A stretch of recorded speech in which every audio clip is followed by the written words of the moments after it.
10 series. Today we are going to start part 29. Part 29 is related to indefinite tense. Indefinite, present, past, future. We have to study in this part. You know, there are three kinds of time, three kinds of tense: present, past, and future time. All these parts have divided in four kinds of. इन सभी part को हम चार भागों में बांटते हैं. First indefinite, second continue, third perfect and perfect continuous. These are four kinds of each tense have. It means total kinds of 12 of the tense. Now, today we will study indefinite tense, present, past, future. Let's go. Now, present indefinite.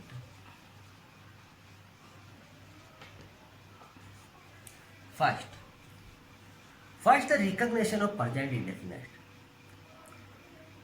वैसे हमने previous part में detail से present, past और future को पढ़ा है, इसकी recognition detail पढ़ी है, लेकिन फिर भी हम इस पार्ट में शॉर्ट एंड स्वीट मेथड से जानते हैं. Recognition of present indefinite tense in Hindi sentence. End of Hindi sentence ता है, ती है, ते है. ये है प्रेजेंट इंडेफिनिट टेंस की रिकग्निशन. और sentence habitual fact, scientific fact से भी रिलेटेड होता है, वो भी प्रेजेंट इंडेफिनिट से रिलेटेड होगा. प्रेजेंट इंडेफिनिट टेंस की हेल्पिंग वर्ब होती है डू और does. Do use for plural subject and does use for singular subject. Do और डज हेल्पिंग वर्ब कौन से सेंटेंस में यूज होती है? इंट्रोगेटिव और नेगेटिव सेंटेंस में. एफर्मेटिव सेंटेंस में हम प्रेजेंट इंडेफिनिट के एफर्मेटिव में कोई हेल्पिंग वर्ब यूज नहीं होती. प्रेजेंट इंडेफिनिट के एफर्मेटिव में V1 यूज करते हैं. अगर सब्जेक्ट प्लूरल्स है V1 यूज करो, और सब्जेक्ट सिंगुलर है तो V1 में एस या ई एस यूज करेंगे.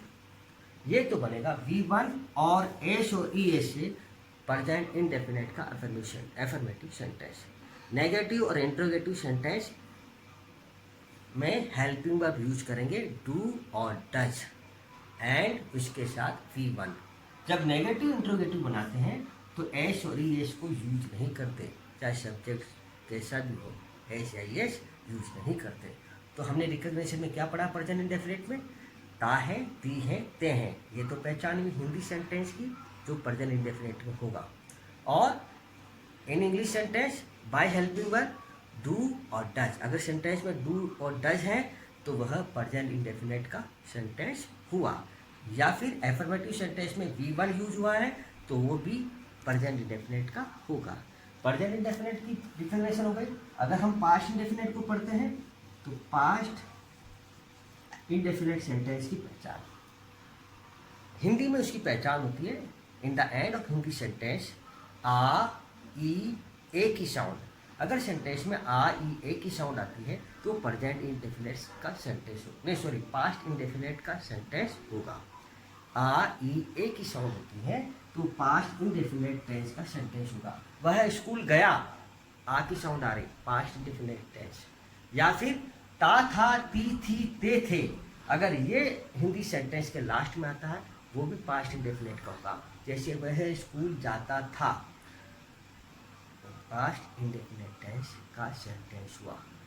और इंग्लिश सेंटेंस की recognition by helping verb. English sentence को हम रिकग्नाइज करते हैं.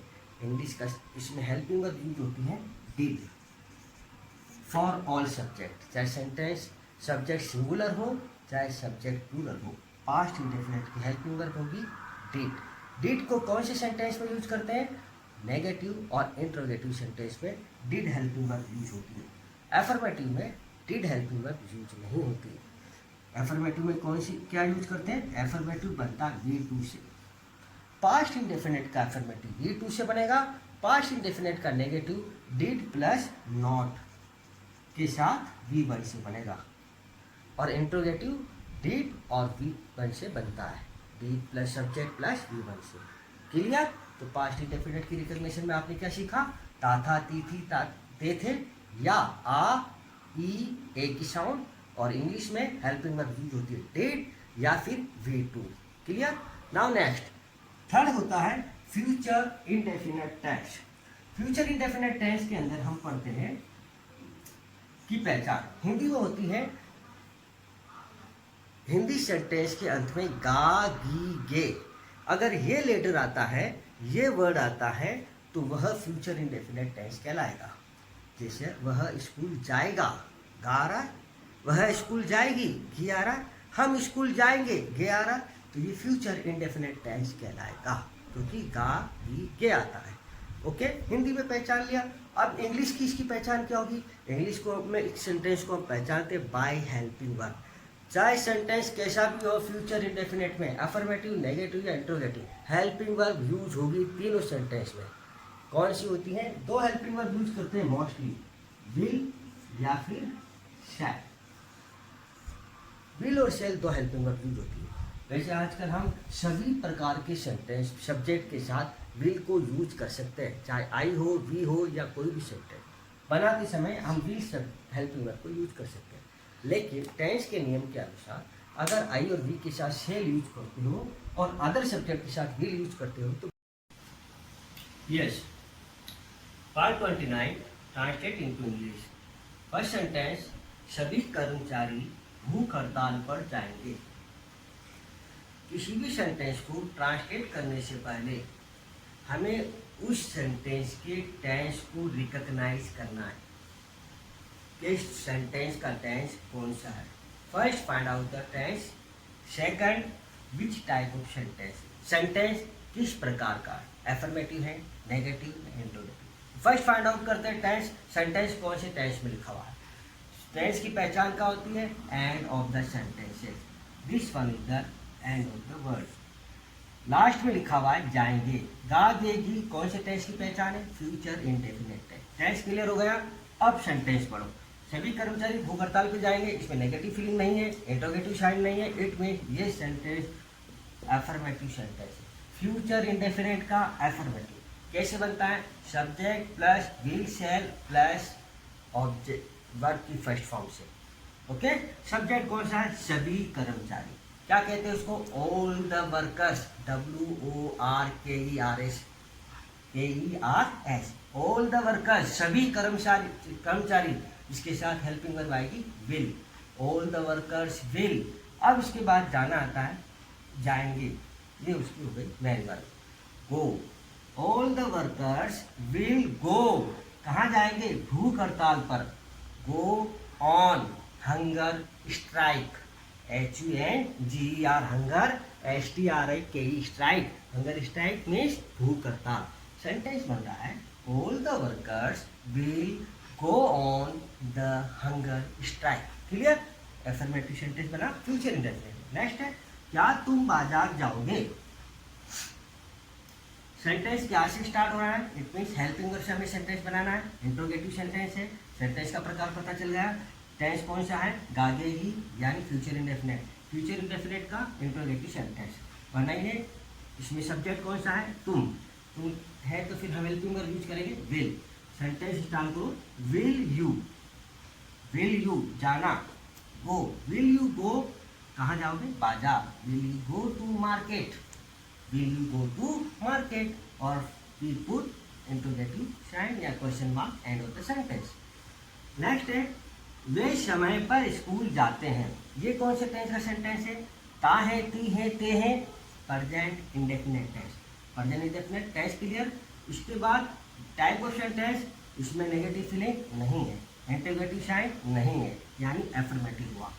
प्रेजेंट इंडेफिनिट का एफर्मेटिव बनता है सब्जेक्ट प्लस वर्ब की फर्स्ट फॉर्म प्लस ऑब्जेक्ट। हाँ, अगर सिंगुलर होगा तो वर्ब की फर्स्ट फॉर्म में SIS लगाएंगे, नहीं तो फर्स्ट फॉर्म से ही बनता है।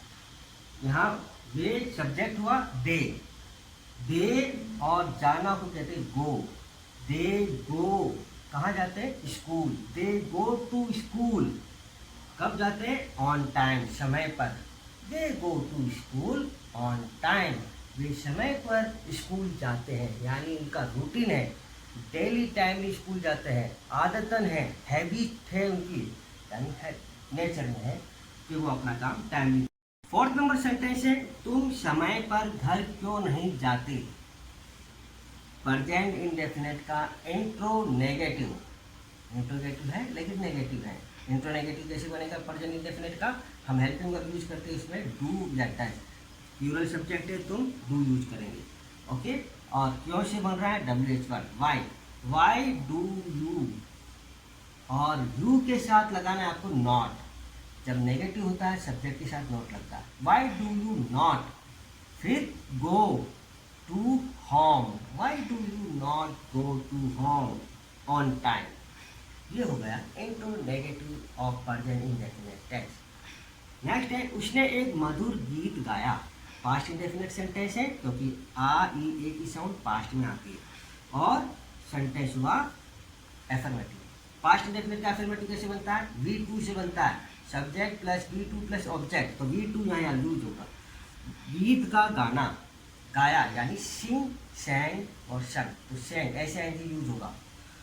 ही सैंग ए स्वीट सॉन्ग, मधुर गीत, sweet song. He सैंग a sweet song, ऐसे एनजी सैंग और फिर स्वीट सॉन्ग हो जाता है। टेस्ट नहीं लूंगा, लेना को बोलते हैं टैग। फर्स्ट फॉर्म, वर्ब की फर्स्ट फॉर्म हो गई टैग, क्योंकि ये फ्यूचर इंडेफिनिट का है तो हाँ। और एफर्मेटिव सेंटेंस है, सब्जेक्ट होगा आई, आई के साथ शेल यूज करेंगे। आई शैल नॉट, नेगेटिव है, आई शैल नॉट लेना, take. I shall not take, क्या नहीं लूँगा? द टेस्ट, कब? Tomorrow. Okay, I shall not take the test tomorrow, मैं कल टेस्ट नहीं लूँगा। हो गया सेंटेंस। नेक्स्ट 7 नंबर, क्या वह चाय पिएगी? फिर आगे की है फ्यूचर इंडेफिनिट, इंट्रोगेटिव सेंटेंस है, क्या से स्टार्ट हो रहा है? विल लगाओ। Will she take tea, will she take tea, question mark. हम प्रत्येक रविवार गांव जाते हैं, रूटीन से काम हो रहा है, डेली काम, इसको रूटीनली करता है। ठीक है, ताहे तू हेते हैं, किसमें आता? Present indefinite tense. Okay, present indefinite का अफर्मेटिव है, बनाएंगे हम के लिए यूज करते हैं वी।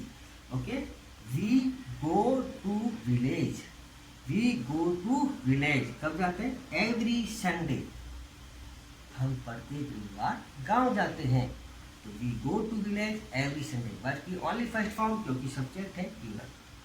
वे घर क्यों नहीं, वे घर क्यों चले गए? ए की साउंड आ ई, ए की साउंड किस में आती है? पास्ट इंडेफिनिट में। इंटरोगेटिव साइन है यानी क्वेश्चन मार्क है, हम सेंटेंस बनाएंगे क्यों से, और पास्ट इंडेफिनिट का सेंटेंस है तो बनाओ वाई, वाई के साथ लगाएंगे helping verb did, past indefinite में आती है, वाई डिड, और उसके बाद they, why did they go to home, why did they go to home, question mark. वे घर क्यों चले गए? बन गया। हम कल अपनी कार बेचेंगे, फ्यूचर इंडेफिनिट अफर्मेटिव सेंटेंस। हम, we shall, S H A double L, shall, shall में एक हेल्पिंग वर्ब, वी शैल, इसके बाद A C double L, shall verb की फर्स्ट फॉर्म, ये शैल यानी बेचना, ए सी डबल एल शैल, और हमने वी के साथ जो शैल लगाया S H A double L, वो हुआ helping verb. We shall sell our car tomorrow, अपनी car, we shall sell our car tomorrow. अगर आप चाहो तो ये भी बना सकते हो, वी विल शैल, हम बेचेंगे our car tomorrow. Okay, these are the sentences of indefinite tense. Indefinite के हमने सेंटेंसेस बनाए, प्रेजेंट पास्ट फ्यूचर थे, रिलेटेड थे, इंट्रोगेटिव, नेगेटिव, इंट्रोनेगेटिव, सभी प्रकार के सेंटेंस, सभी प्रकार के। If you have any doubt related to indefinite tense, present, past, future, you have to write in our comment box. I will clear your doubt. Okay, और and subscribe करो, like करो, share करो अपने friend को, and enjoy करो। Good bye, thank you very much.